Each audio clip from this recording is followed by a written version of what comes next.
Welcome back to the Deep Dive.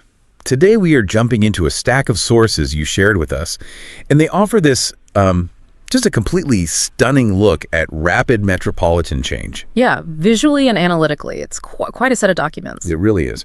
Our focus today is squarely on Addis Ababa, Ethiopia's capital, a city that is, by all accounts, going through a radical, almost unbelievable transformation. So our mission isn't just to summarize what these sources say. We really want to unpack how Addis Ababa is pulling off this monumental shift. And the language in the sources, it's pretty intense. It is. We're seeing phrases like shattering expectations and shocking the world.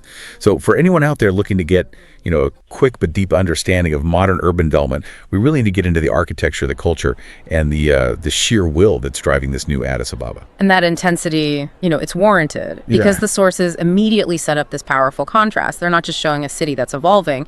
No, this is a capital that is aggressively rewriting its entire global narrative. Yeah. Aggressively, that's a good word for it. It's a deliberate leap, moving past all those, often outdated perceptions. And the result, as you can see in the visuals here, is what they call a visual symphony. Okay, let's unpack this. Let's start with the hard evidence, the skyline. The sources say the city is, and I'm quoting here, soaring into the future. Yeah. What specific physical transformation is so profound that it earns that kind of description? Well, it's fundamentally about architecture and infrastructure, where you might have had older city centers with more sprawling, low-density development. Addis Ababa has made a very conscious move toward high-rise density and large-scale public works. Okay. The sources are very clear on this. The skyline is now etched by gleaming skyscrapers and these really expansive boulevards. But, we hear those terms, skyscrapers, boulevards, applied to a lot of developing cities. What makes this change in Addis Ababa so different? Why does it signal such a huge shift? That's a fair question. I think it comes down to scale and intent.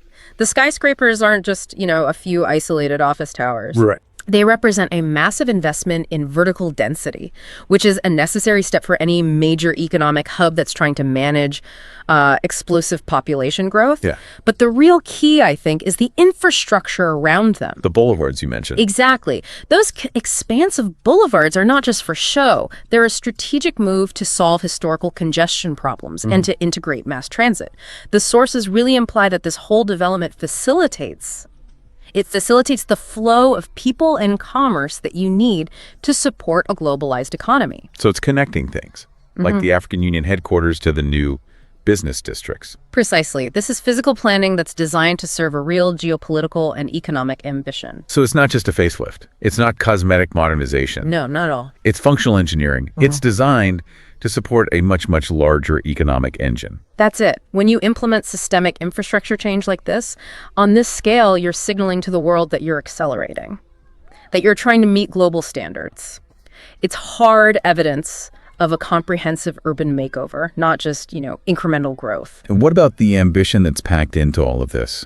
When the sources call the result an urban masterpiece that demands to be seen, that's incredibly high praise. It feels like more than just good city planning. It is. That phrase connects the physical reality to a kind of cultural or emotional impact. A masterpiece implies something compelling, right? Aesthetically and structurally, something that starts a conversation. Yeah. It's saying the physical rebirth isn't just efficient, it's also visually stunning. It's designed to impress. I mean, if you just imagine seeing this dramatically new modern skyline rising so quickly, it completely challenges any prior image you might have had of the city. I can see that. I can see how the sheer scale of it would shatter expectations. But here's the thing. Sometimes development this fast, it can erase the very identity that made a city unique in the first place. Absolutely. That's a huge risk. It can lead to what people call anywhere cities. These steel and glass hubs that look the same no matter where you are in the world. And that's a crucial point. If the city only delivered on steel and glass, it wouldn't be a revelation, as the sources call it. So here's where it gets really interesting for me. How do these sources suggest this radical physical rebirth manages to coexist with its historic roots? Because they really emphasize that the city's beauty is not just in the bold architecture. How does Addis Ababa avoid becoming generic? This is, I think, the core insight of all the material. The city thrives on what the sources call a captivating blend of rapid urban transformation and rich, timeless culture. A captivating blend. That duality is what keeps its identity distinct. The development didn't just pave over its foundational character. Instead, it seems the physical modernization was designed around or maybe alongside the existing cultural landscape. But those two forces, I mean, ultra-rapid building and timeless culture, they seem like they'd be in opposition, right?